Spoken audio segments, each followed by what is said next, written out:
o SR News. O seu portal de notícias 24 horas. Continuar o nosso giro de análises e opinião, vamos com o Roberto Mota no Rio de Janeiro. Mota, para além dessa questão destacada pelo Thiago Pavinato, eu vou trazer uma outra parte aqui que consta na decisão desse juiz do interior de São Paulo, José Gilberto Braga, em que ele diz: crime é crime e não se pode considerar como normal e aceitável a conduta de alguém que subtrai o que pertence ao outro. Talvez não fosse justamente isso que as pessoas queriam escutar da boca de um presidente da República? Eu diria que essa frase traz alívio e emoção a muitos brasileiros, porque pelo menos um juiz nesse país sabe o que é um direito fundamental, o direito à propriedade. O que é seu, ninguém pode tirar de você, nem a sua casa, nem o seu celular, nem a sua fazenda e nem a sua vida, porque é lá que esse processo acaba, com esse processo de relativização. Quem já leu o meu último livro, vou aproveitar para mostrar aqui a construção da maldade, já sabe que esse processo de relativização do crime é uma estratégia da esquerda, não só da esquerda brasileira. Nós vimos isso recentemente em inúmeros episódios nos Estados Unidos, em que cidades movidas por prefeitos democratas de extrema esquerda, nos Estados Unidos a maior parte da polícia que a gente vê na rua é municipal. Esses prefeitos retiraram as verbas da polícia, movidos pela pressão de um grupo, de um movimento chamado Abolish the Police. A tradução é acabem com a polícia. Isso aconteceu nos Estados Unidos. Algumas dessas cidades democratas viram uma explosão na criminalidade. Então, da mesma forma que a demonização do porte de armas pelo cidadão de bem, a relativização do crime faz parte do pacote ideológico da esquerda. A esquerda glorifica e romantiza o criminoso e ataca e demoniza a polícia. A gente ouviu nos últimos meses, anos, políticos e intelectuais de esquerda dizendo, está gravado em milhares de vídeos, o criminoso é um coitadinho, ele botou uma arma na sua cabeça porque ele não teve um tênis quando ele era criança. A esquerda também diz, isso está registrado, a culpa da violência, eles não usam a palavra crime, prestem atenção nisso, a culpa da violência nas comunidades é da polícia, que chega atirando. Mas uma pessoa que fala uma frase como essa desconhece não só o básico da realidade das comunidades, como também o básico da forma de operação da polícia. Agora, aparentemente, ainda há muita gente entre nós que acha que essas duas afirmações são razoáveis, que o criminoso é um pobre coitado que não teve culpa, exceto o criminoso de opinião, né? Para esse, é como o Pavinato disse, são reservadas as piores penas no lugar mais quente do inferno. Mas aquele criminoso que simplesmente mata, estupra, sequestra, esse é um pobre coitado. E a polícia é que é a malvada. Quem paga o preço dessa insanidade somos nós. Não são os políticos com seus carros blindados, com as suas seguranças. Quem paga o preço dessa insanidade ideológica somos nós e as nossas famílias, principalmente as famílias mais humildes, porque moram, na sua esmagadora maioria, nas comunidades, áreas dominadas pelo crime. E aí a gente precisa lembrar o que o pensador e escritor britânico Theodore Dalrymple disse: os pobres colhem o que os intelectuais semeiam. Agora, Cristiano Beraldo, não, o Pavinato tem uma observação. Porque o pessoal do chat, eu quero dizer uma coisa para vocês. Da mesma maneira que editaram aquele vídeo do Bolsonaro, que ele faz o pessoal da pessoa sem ar, e ficam rodando como se ele tivesse tirado o sarro das pessoas com Covid-19, e tiraram aquilo do contexto em que ele fala, não, querem esperar que a pessoa fique morrendo de ar para levar para o hospital. Tiraram do contexto E as pessoas da esquerda usam até hoje. Esta fala da cervejinha e do celular também faz parte de um vídeo editado. São 2 momentos distintos. Esse vídeo já foi verificado. Então você que está falando aqui, o Lula falou sim, o Lula falou sim, o Lula falou sim. Não. O Lula não falou. A esquerda romantiza o crime, a gente já sabe, etc. Mas esta frase ele não falou. A César o que é de César, queridos. Agora, Beraldo, claro, também quero escutar a sua opinião acerca do posicionamento desse juiz, mas ainda que a gente não tenha, digamos, dados empíricos, quando um gestor relativiza esse tipo de crime, você acredita que ele pode impactar no número de casos que são cometidos, esse tipo de crime que é cometido por aí nas ruas? É até mais grave do que isso, porque quando você tem esse tipo de mensagem partindo de quem está no poder, você cria o ambiente institucional que aceita esse tipo de comportamento. O Pavinato está se referindo a vídeo editado que realmente houve, colocava a fala do Lula de uma maneira mais grave do que efetivamente foi, mas o que ele disse em mais de uma oportunidade, no meu ponto de vista, é grave sim. Quando ele diz que as pessoas que têm alguma coisa, de repente perdem tudo, e aí vão lá para a indústria de roubar celular, colocando essa pessoa como uma pobre coitada, que ela não tem alternativa, o que resta a ela é roubar. Dizendo, olha, quando eu estava na presidência, essa pessoa tinha tudo. Agora que eu saí da presidência, o que resta a ela é roubar, coitada dessa pessoa. Isso assim é grave. Quando ele em outra oportunidade diz, olha, não aguento mais ver jovem apanhando da polícia só porque roubou um celular. Não é só porque roubou um celular, não. O dever dele e do PT, que comandam o Brasil quase a metade do tempo desde a redemocratização. O dever deles é dar uma vida e uma perspectiva de futuro melhor justamente para as crianças. O que eles fizeram? O contrário disso. Não pode se dizer que o trabalho que ele tanto bate no peito para se orgulhar de ter feito acabou por causa do Bolsonaro, acabou por causa da pandemia. Que diabo de trabalho é esse? Veja o que aconteceu nos países desenvolvidos. Os Estados Unidos teve problema com inflação, teve uma série de problemas, mas o emprego estava lá em cima, a renda aumentando, tudo estava funcionando. Diferente do Brasil, porque os alicerces não foram feitos da maneira adequada. Lula pegou o Brasil com um problema inflacionário resolvido a partir do Plano Real, que teve oposição do PT. E aí foi implementando políticas puramente populistas, formando uma geração de analfabetos funcionais com diploma universitário que não serve para nada. Ao invés de capacitar as pessoas para galgarem passos, para melhorarem a sua posição de forma sólida na sociedade, ele foi só facilitando a compra. Resolveu fazer um voo de galinha com base no consumo. Deu no que deu. Caiu o Beraldo. Caiu o sinal dele. Eu concordo com tudo que o Mota e o Beraldo estão dizendo. Tudo, absolutamente tudo, Beraldo. O fato é que o juiz não podia usar isso na sentença. A troco de que ele vai usar na sentença? A troco de quê? Para daqui a pouco a gente condenar alguém e falar assim, porque o bolsonarismo muito tempo incentivou as pessoas. Você não tem nada. Que a esquerda romantiza bandido, a gente sabe, mas o juiz, não cabe ao juiz usar isso na sentença. Se tivesse uma pesquisa fazendo essa relação de que as falas do presidente da República impactaram no número de furtos de celulares, aí sim, nesse caso, o juiz poderia usar. Porque eles querem usar. O que estão fazendo em Brasília hoje? Atrás do Bolsonaro. As falas do Bolsonaro motivaram as pessoas ao quebra-quebra do 8 de janeiro.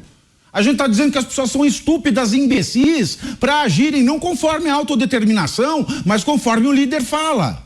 Mutatis mutandis é o mesmo erro. O judiciário não pode se envolver nesse tipo de rinha. Tá, Zé, queria também escutá-lo, várias pessoas, inclusive, resgatando. Beraldo, você tem um complemento, é isso? Rapidamente, claro. E todos os dias nós fazemos críticas a decisões que são tomadas até pelo STF com base na capa dos processos. Quer dizer, um ministro do STF tem que julgar com base na Constituição e nos fatos que estão descritos no processo, não no autor, no réu. Isso não tem nada a ver, é com base na lei. Quando você tem esse tipo de comportamento de um juiz que vai fazer esse tipo de menção, você também vê uma manifestação de preferência política que é completamente descabida e não traz nenhum benefício ao sistema judiciário. Aliás, atrapalha a construção dessa justiça com J maiúsculo que nós aqui, dia após dia, defendemos. Agora, Zé, faltou você, inclusive algumas pessoas estão resgatando aqui, já passo para o Mota, inclusive, algumas pessoas estão resgatando uma fala da semana passada do presidente Lula, em que ele relativiza e minimiza as pessoas que roubam pãozinho e remédios. Mas, enfim, também queria escutar a sua opinião, viu, Zé, o posicionamento desse juiz do interior de São Paulo, e tem a informação que a AGU, a Advocacia Geral da União, vai entrar com uma representação contra esse magistrado no CNJ, Zé. Pavinato, eu sempre alertei aqui de que as decisões do Supremo têm que ser olhadas com a lupa, porque elas são reproduzidas em todo o país. As instituições estão de cabeça para baixo mesmo. A Procuradoria-Geral da República não tinha que se preocupar com isso, seria o papel do Ministério Público, né? Ou da Ordem dos Advogados do Brasil, que se sentisse que alguma prerrogativa do advogado foi ultrapassada ou atropelada. Mas essa é a realidade. Se o Supremo vai além e nos julgamentos, nas sentenças, um voto de um juiz não é um discurso no Congresso, é uma sentença. Cada voto é uma sentença. Se nas sentenças os ministros do Supremo tecem a detalhes e fazem comentários, quer dizer, o juiz lá na comarca se sente também no direito de fazê-lo. Esta é a realidade. Então, o juiz tem que expressar na sentença o que ele está sentindo e um entendimento geral, além, evidentemente, da jurisprudência, porque a cultura também faz parte das leis e muitas leis vêm exatamente da cultura. Não dá para negar que Lula incentiva, sim. O argumento é de que são pequenos furtos. Por exemplo, ontem ou anteontem, nessa semana, ele minimizou o roubo de pãezinhos e remédio, né? E eu digo o seguinte, ele está equivocado. Há um equívoco muito grande nisso. Não há encarceramento exagerado no Brasil, não há prisões por pequenos furtos.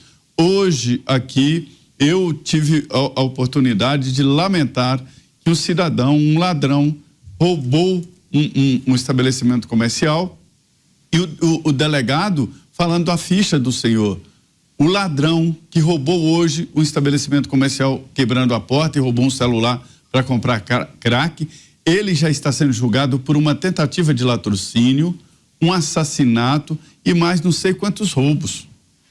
Então, onde está essa minimização, esta tentativa de tornar aceitável o roubo?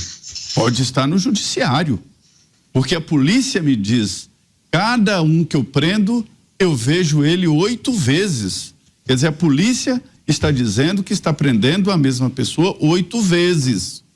E veja bem, o de hoje é um crime muito grave, que é tentativa de latrocínio e assassinato, entre outros 8 crimes. Então, assim, vamos desmistificar. Não há encarceramento exagerado, não se prende por um roubo de um celular, não se prende por um roubo de um pãozinho. Não estou defendendo o roubo de pãozinho e nem de celular. Eu estou dizendo que os juízes estão liberando, não é roubo de pãozinho, é até assassinato ou tentativa de latrocínio. Eu não vejo nada mais grave na lei penal do que latrocínio ou tentativa de latrocínio, que é o roubo seguido de morte. Então, assim, Lula está errado na premissa do encarceramento. Não há. Fora disso, é preciso dizer que tem alguém incentivando, sim, pequenos crimes que crescem. Ninguém começa assaltando um banco, assim como ninguém começa como diretor, presidente de uma empresa.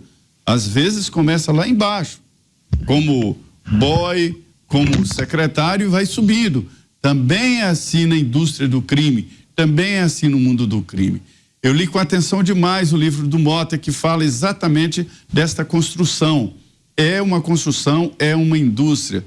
Nós nos enganamos achando que quando alguém rouba, é preso. Não é. Ele é preso na 8ª vez que rouba, né? E há demonstrações de pessoas que roubam a vida inteira, e não estou falando de políticos, e que não é preso. Ou uns que no primeiro roubo é preso. O que está errado é esta impunidade que o Brasil está apresentando. Como pode, hoje, não foi há muito tempo, hoje, um ladrão foi preso tendo 8 crimes nas costas graves. E alguém soltou. É preciso saber quem é que está fazendo esta peneira. Estas tais audiências de custódia irritam demais delegados e policiais que prendem pessoas que cometeram crimes graves e que vão para as ruas. Então, o juiz traduzindo isso aí, traduzindo esse incentivo, está na linha da justiça. E se ele responder, evidentemente, ele vai ser inocentado pelo Conselho de Justiça. Mota, você vai fechar esse assunto. Antes, só o Pavinato tem um complemento, porque eu queria falar em português, claro, e com cuidado. Eu não estou dizendo aqui, eu repito, que a esquerda não romantize o crime. Ela o faz. Mas o que tem a ver a fala do Lula com esta decisão do juiz? A única coisa que serve, é a cultura, a inserção desse parágrafo, é isso chegar em Brasília e mandarem soltar por suspeição. Aí o cara vai ficar livre o resto da vida, porque o processo inteiro vai ser anulado. O juiz, ele não tem que entrar no mérito de lulismo ou bolsonarismo. Isso está errado. Está errado. Ele cometeu um crime, ele tem que ir preso porque ele cometeu um crime. E não explicar a cultura do crime. A gente fala de cultura, de mudança no L'air du Temps, no Zeitgeist da história, quando a gente quer criar algo novo na lei. Não, roubar celular já é crime. Roubo e furto já são crimes. Ele não precisa justificar porque que ele está aplicando a pena. Já existe no código. Já isso existe. Aí não é lulismo. Mas quem está fazendo avaliação de lulismo ou bolsonarismo é você. O juiz falou apenas de que tem alguém incentivando. Não, ele falou o presidente da República. A sentença mencionou o presidente da República. Esse é o problema. Uhum. Ele fala... Mas não o Bolsonaro, não o bolsonarismo. Mas não é isso. O que eu quero dizer, não é, mas da mesma maneira que ele falou isso, um juiz que é mais que tem sua vida pessoal, que vota 13, ele vai lançar esses argumentos. E o direito tem que estar acima de lulismo e bolsonarismo. Porque da mesma maneira que o pessoal vibra quando um juiz fala, o Bolsonaro é um mau, aí o pessoal da esquerda fica todo assim, grande juiz, herói da nação. Agora quem gosta de Bolsonaro, quem votou no Bolsonaro, tá assim com esse juiz, juiz, herói da nação. E a nação tá metade, meus queridos. Aqui, Pavinato, uma mensagem, fala isso pros ministros do STF, Pavinato. Mas a gente fala todo dia. Se eu falo para um, eu falo pro outro. Não tem o duplo padrão. Tá errado. Só para fechar esse assunto, Mota, você tem uma contribuição a dar. Eu tenho. Eu gostaria que esse programa fosse só sobre esse assunto, porque há muita coisa a ser esclarecida. Eu entendo o que o Pavinato está dizendo. O Pavinato é muito articulado, está muito acima da média das pessoas que eu encontro no meu dia a dia em capacidade de raciocínio e articulação. Mas eu entendo também a posição desse juiz, Pavinato, porque, como eu coloco no meu livro, quando você se debruça sobre o que tem acontecido no direito brasileiro, né? Vou tomar muito cuidado com as minhas palavras, no direito, quando você encontra juristas, isso está no meu livro, juristas defendendo a tese de que o criminoso reincidente no crime, ele deve ter a sua pena reduzida, porque a reincidência é culpa do Estado, porque o Estado prendeu e não conseguiu recuperar o criminoso. Hoje nós temos no Brasil juristas defendendo isso, meus amigos. A realidade no Brasil, a realidade no Rio de Janeiro está documentado no meu livro. Um sujeito que tem 17 anos e 8 meses e mata alguém no Rio de Janeiro, a última vez que eu obtive esse dado, A punição que ele recebe é ficar internado em média 8 meses. É como diz um delegado amigo meu, o sujeito mata você no carnaval, o Natal ele já vai passar em casa. E você encontra juristas dizendo que é isso mesmo, porque ele é um menor, ele precisa da proteção integral. Então, Pavinato, quando um cidadão comum encara essa realidade, ele dá um suspiro de alívio, por mais equivocada do ponto de vista formal. Eu entendi perfeitamente a colocação que você fez em relação à declaração do jurista, mas deixa eu te dizer, com certeza, milhões de brasileiros deram um suspiro. Caramba! Primeiro, pelo fato de que ainda existem juristas no Brasil que sabem que o crime é uma coisa errada. Isso é uma coisa que a gente achou que já estava resolvido. Segundo, por ele ter tido a coragem de falar isso. E está agora, como você muito bem colocou, sujeito a punições. E para encerrar, não pode o vento só soprar de um lado durante décadas, desde a última grande revisão do Código Penal, acho que foi em 1984, 1985, só se aprova lei nesse país para criar mais benefícios para o bandido. Nós somos um país, meus amigos, eu vou encerrar meu comentário aqui, e quando eu descobri isso eu me choquei. Nós somos um país onde o sujeito estupra, ele é processado, ele é julgado, ele é condenado, ele vai para um presídio. Quando ele chega no presídio, ele tem o benefício, o direito, me disseram, eu ouvi isso, é um direito à visita íntima. O estuprador, quando chega no presídio, tem um direito à visita íntima. De que forma esse é um país que protege as suas mulheres e as suas crianças? De que adianta criar milhões de delegacias de proteção à mulher, de gastar saliva com discurso, quando na hora de usar o recurso que funciona, isso quem está dizendo não é Roberto Mota, não vou falar de mim na terceira pessoa, isso quem está dizendo é o economista Gary Becker, que ganhou o prêmio Nobel em 1992, meus amigos, 1992, ele provou que o criminoso é movido a incentivos e punições. Se você aumenta a punição e diminui o incentivo, o crime diminui. E aí eu entendo, eu me coloco no lugar desse juiz, eu entendo, eu e milhões de outras pessoas, por mais que, conforme o Pavinato explicou muito bem aqui, do ponto de vista formal, essa postura seja considerada errada e ele esteja sujeito à punição. Pois é, eu preciso ler alguns comentários aqui, muitas pessoas, inclusive, criticando você, viu, Pavinato? Nós somos transparentes. Pavinato, você está amarelando hoje? Uma outra pessoa. Você tomou o quê? Não entendi a explicação do Pavinato. Tem uma outra pessoa que faz uma pergunta, eu vou inclusive repassar para o Thiago Pavinato. Pavinato, então os juízes, os magistrados brasileiros não podem ter opiniões ou o erro foi ter colocado na decisão? Não pode. Ou o erro foi ter colocado na decisão. Se ele não tivesse colocado essa informação na decisão e tivesse feito uma postagem na rede social dele, ele também poderia ser denunciado ao CNJ? A gente falou isso a semana inteira passada. Mas como a gente estava falando mal do Barroso, aí todo mundo estava curtindo. Todo mundo estava, tu falou Barroso não pode falar. Não, juiz não pode postar na rede social opinião política, juiz não pode postar na sentença opinião política, juiz não pode fazer campanha política, juiz é proibido pela lei de fazer campanha política.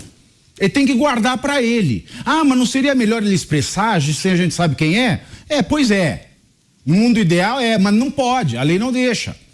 Pavinato, você é muito legalista. Pois é, se eu não fosse legalista, eu não poderia estar falando mal aqui, por exemplo, da prisão arbitrária do Mauro Cid e da soltura, da liberdade do G. Dias. Eu só posso estar falando isso porque eu tenho um parâmetro, o meu parâmetro é a lei. E além do aspecto formal, do juiz não poder revelar partidarismo, não pode, nem na sentença, nem no Twitter, em lugar nenhum. Ele não pode registrar isso. Quando um juiz faz isso, ele comenta. Agora, eu não poderia ter falado tudo que eu falei do Barroso na semana passada, quando ele falou de nós derrotando o bolsonarismo, e olhar para esse juiz falando do lulismo e bater palma, meus queridos. Agora, o que vai acontecer na prática? Além do aspecto formal que é errado, na prática agora ele vai para o CNJ, o CNJ que vai ser presidido agora pelo Barroso. E o que vai acontecer com esse juiz? Então, pouco a pouco, vai estar tudo dominado. Tudo dominado. Então, é um erro do aspecto formal e um erro também do aspecto prático. O que vai acontecer com ele agora? Esse juiz vai perder mané. E quando um juiz que consegue enxergar a realidade da má influência da política na sociedade escorrega como esse juiz escorregou, quem perde é a sociedade. Por mais saciada que ela tenha ficado com o sentimento, ele falou o que eu queria falar. Tá, mas agora ele dançou. Por quê? É o próprio Barroso que vai julgá-lo no CNJ. Pois é, todo mundo falou 2 vezes. Beraldo, você quer falar, né? Não, só para complementar, o Pavinato está certíssimo. E a posição do Pavinato tem a ver com a lei e aquilo que a gente quer chamar de justiça. Quando você faz um concurso público para ser juiz, você não responde no concurso público perguntas sobre o seu posicionamento político, porque isso você tem que deixar de lado, você tem que olhar para o processo e para a lei, e a partir daí tomar as suas decisões. Quando você tem juízes, seja na primeira instância, na segunda, no STJ, no STF, onde quer que seja, manifestando a sua vontade política, a sua preferência política em decisões, em posicionamentos, a gente entra no campo do vale tudo. E não será assim que nós iremos resolver os problemas do Brasil. Esse é o fato concreto. Como disse o Mota, há uma onda de juristas, de juízes, de pessoas que vêm tratando o crime como algo aceitável. Na minha visão, é inaceitável. Na minha visão, tem que ser punido conforme está na lei. E não deve haver espaço para essas interpretações invencionistas de que, olha, veja bem, mas nesse caso tem esse aspecto, cria-se esse clima institucional de que o crime é aceitável. Hoje, na presidência da República, no entorno do presidente da República, na formação do seu governo, na formação do seu conselhão, dos seus conselheiros, aquelas pessoas que falam com ele, que o orientam, você tem inúmeras pessoas que ou elas próprias foram flagradas cometendo crime contra o Brasil, ou representam empresas e pessoas que foram flagradas cometendo crime contra o Brasil e estão aí desfrutando do poder. Isso vem pela política. A justiça é que deve corrigir os malfeitos. E se a gente ficar transformando a justiça simplesmente em mais uma arena de torcida, nós nunca vamos ter o Brasil que todos nós aqui desejamos e estamos aqui dia após dia contribuindo para construir. Só para ilustrar, ontem foi publicada uma decisão do Barroso num habeas corpus de um traficante. Qual que foi a decisão do Barroso? Publicado ontem, tá? Vou até falar o número do HC para quem quiser pesquisar. É o HC 230-304. O Barroso ele falou que a gravidade do crime não justifica a preventiva por tráfico. Tá aí, é esse o Barroso que vai julgar este juiz agora, no CNJ. Entenderam a besteira do movimento? Por mais saciados que as pessoas fiquem de ouvir alguém falando a verdade, caputa. Tá certo, vai, Mota, vamos rapidinho só pra gente girar o tema. Eu só queria contribuir para esse debate, dando a minha impressão de que tem 2 pontos distintos aqui. Tá? O juiz fez na sentença dele uma referência indevida, mas não me parece que essa referência foi política. Ele fez uma referência a uma postura moral. E não me parece que ele trouxe para a sentença dele uma disputa entre bolsonaristas e petistas, ou entre essa figura ou aquela. E aí, de novo, Pavinato, que bom que a gente tem ainda juízes que têm essa bússola moral. E eu vou mudar minha frase. Não é que bom, eu tenho certeza que nós temos, porque eu conheço inúmeros deles. Eu acho que são a maioria. E aí eu me lembro de várias coisas que você já falou muitas vezes aqui, né, Pavinato? Que as vezes na história em que países tomaram rumo do abismo por causa de uma coisa chamada espiral do silêncio.